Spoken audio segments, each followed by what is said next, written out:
அப்படின்னு சொல்லிட்டு ஒரு ஒய்ஃபே வந்து அதை பண்ணாலுமே அவங்களால அதை தாங்கிக்க முடியல.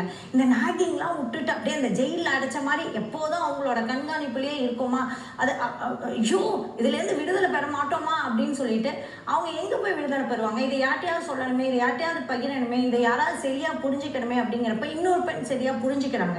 அப்போ இன்னொரு உறவை தேடுறாங்க.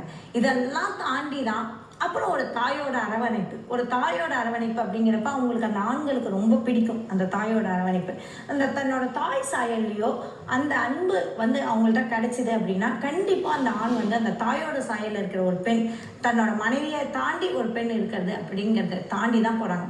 இதுக்கெல்லாம் தாண்டி தான் இந்த ஈர்ப்பு, காதல், அன்பு, அப்புறம் திடீர்னு பார்க்கறதுனால ஒரு ஆண் பெண் பரிச்சயம் இல்லாததுனால வரக்கூடிய ஈர்ப்பு, டக்குன்னு பார்த்தோன்னே வரக்கூடிய ஈர்ப்பு, ஒரு பெண் மனைவியாக இல்லாட்டி அப்புறம் பயணங்கள், ப்ராக்சிமிட்டி, ஆஃபீஸில் தொடர்ந்து பார்க்கறது, இல்லை சோஷியல் மீடியாவில் தொடர்ந்து பார்க்கறது, அப்புறம் வந்து ஒரு அட்ராக்ஷன், அதாவது அவங்க வந்து ஒரு எல்லாரும் பெருமையாக பேசுவாங்க, எல்லாரும் இப்படி பேசுவாங்க அப்படி பேசுவாங்கங்கிறதுனால அட்ராக்ஷன், அப்படி இவங்களுக்கிடையே இயல்பாக இருக்கக்கூடிய அட்ராக்ஷன். நம்மளுக்கு ஏன் ஒரு நடிகரை டக்குன்னு பேர் அந்த நடிகர் நம்மள்கிட்ட பேசினா சந்தோஷமாக தானே இருக்கும்.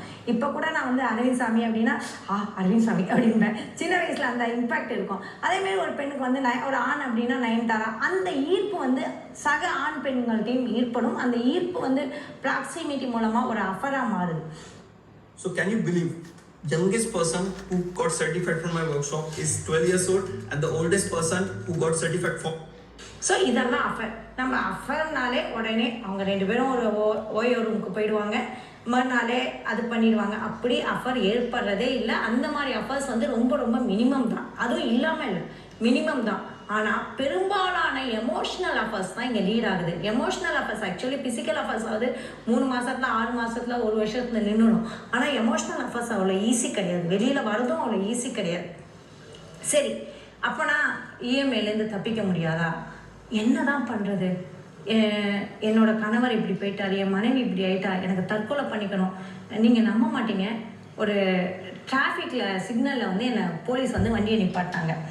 அவர் வந்து என் கையை என்னை யார் என்னன்னு கேட்டப்ப நான் இதுமாரி ஒரு சைக்காலஜிஸ்ட் அப்படின்னு, அவர் திடீர்னு என் கையை பிடிச்சிக்கிட்டு என்னோட கதையை நீங்கள் கேட்பீங்களா அப்படின்னு, சொல்லுங்கள் அப்படின்னா, வீட்லேயே தாங்க இருக்காங்க மனைவி, ஆனால் இன்னொருத்தரோட பழகிட்டு இருக்காங்க, என்னால் எந்த விதத்துலையும் தடுக்க முடியல, என் பையன் 7வது படிக்கிறான், என் பையனுக்காக நான் எவ்வளோ தான் பொறுத்துட்டு போகிறது அப்படின்னு சொல்லிட்டு கடைசியாக, மேடம் இந்த கையை காலாக நினச்சிக்கிறேன், இது யார்ட்டையும் சொல்கிறாதீங்க, எனக்கு என்னமோ உங்களை பார்த்தா இதெல்லாம் கொட்டணும்னு தோணுது. இதே மாதிரி ஆண்கள் பெண்கள் நிறைய பேர் சும்மாவே வந்து என்கிட்ட சொல்லிட்டு போகிறாங்க, வழியில் பார்த்து சொல்கிறாங்க.